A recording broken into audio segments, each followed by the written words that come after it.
కోతల రోజులు, మళ్ళీ ట్రాన్స్ఫార్మర్లు పేలిపోయే రోజులు, ఆనాటి రోజులు, ఎరువుల కోసం విత్తనాల కోసం లైన్లలో నిలబడే రోజులు మళ్ళీ కాంగ్రెస్ ప్రభుత్వం తీసుకొని వచ్చింది.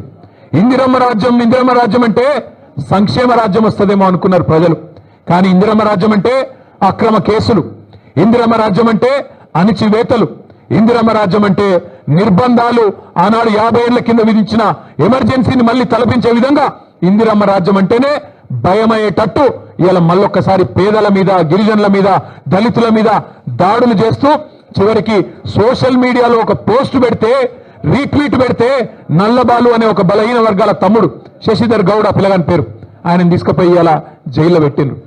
అందుకే ఇందిరమ్మ రాజ్యం అంటే ఏందో ప్రజలకు అర్థమైంది, ఆనాటి రోజులు అంటే ఏందో అర్థమైంది, మార్పు అంటే ఏందో అర్థమైంది, అన్ని విషయాలు అర్థమైనాయి. కాబట్టే కర్రుగాల్చి వాత పెట్టడానికి రేవంత్ రెడ్డి గారికి రాష్ట్ర ప్రజలు సిద్ధంగా ఉన్నారు. మీ అందరితో ప్రెస్ మిత్రులతో కూడా వారికి నేను ధన్యవాదాలు చెప్తా ఉన్నా.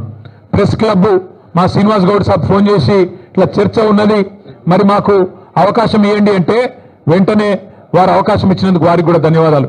ముఖ్యమంత్రి గారికి మర్యాదగా తువాలేసి దాని మీద రాసి నీకోసం ఇంతమంది పెద్దోళ్ళు నిలబడి, మాజీ హోంమంత్రి గారు, మాజీ అడిషనల్ డీజీపీ గారు, మాజీ మంత్రులు, మా రాజ్యసభ సభ్యులు, మా ఎమ్మెల్యేలు అందరూ నిలబడి నీకోసం కుర్చీ వేసి అర్ధగంట ఎదురు చూసినాం. నీకు నీ కుర్చీకి ఇచ్చే గౌరవం నీకు ఇచ్చినాం.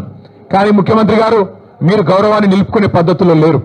మీరు మీ మాటలు, మీ రోత చేష్టలు ఇవన్నీ తెలంగాణ సమాజం గమనిస్తూ ఉంది. పెద్దలు కేసీఆర్ గారిని మీరు ఎట్లా ప్రతిరోజు దుర్భాషలాడుతున్నారో ప్రపంచం మొత్తం చూస్తూ ఉంది. ఒకటి మాత్రం వాస్తవం, నువ్వు 4 రోజులు మోసాలు చేసి తప్పించుకోవచ్చు గాక, 4 రోజులు ఇట్లనే డైలాగులు కొట్టి తొడగొట్టి గతంలో తప్పించుకున్నట్టే తప్పించుకోవచ్చు గాక. ఆయన ముఖ్యమంత్రి గారికి సవాల్ చేసుడు పారిపోడు కొత్తేం కాదు. మీకు యాదికుండాలే 2018లో ఇదే సిపాయి డైలాగులు కొట్టిండు. కొడంగల్లో నేను ఓడిపోతే రాజకీయ సన్యాసం చేస్తా అన్నాడు. 2018లో ఓడిపోయిండు మా పట్నం నరేందర్ రెడ్డి గారి చేతిలో. ఓడిపోయిన తెల్లారో మర్నాడో సిగ్గు తప్పి మాట తప్పి మళ్ళీ పార్లమెంట్ ఎన్నికల్లో తగుదునమ్మని మళ్ళా నిలబడ్డాడు. అంతకుముందు కొట్టిండు డైలాగ్ 2015లో జిహెచ్ఎంసీలో కనుక టీఆర్ఎస్ సొంతంగా గెలిస్తే నేను రాజకీయ సన్యాసం తీసుకుంటా అన్నాడు. మళ్ళా అప్పుడు కూడా మాట తప్పిండు. ఇవాళ కూడా తొడగొట్టిండు, సవాల్ చేసిండు రైతుల మీద, యువత మీద. ఎప్పుడు వస్తావో రా, కేసీఆర్ వస్తాడా, కేటీఆర్ వస్తాడా, రండి అన్నాడు. మరి నువ్వు రా రా రా అంటే నేను వచ్చిన, నువ్వేమో పత్తలేవు.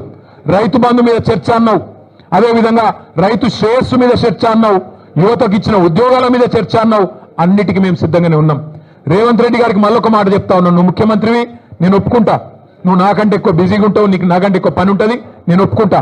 అందుకే మళ్ళొకసారి చెప్తా ఉన్నా ముఖ్యమంత్రి గారు, ప్లేస్ మీరే డిసైడ్ చేయండి, టైం మీరే డిసైడ్ చేయండి.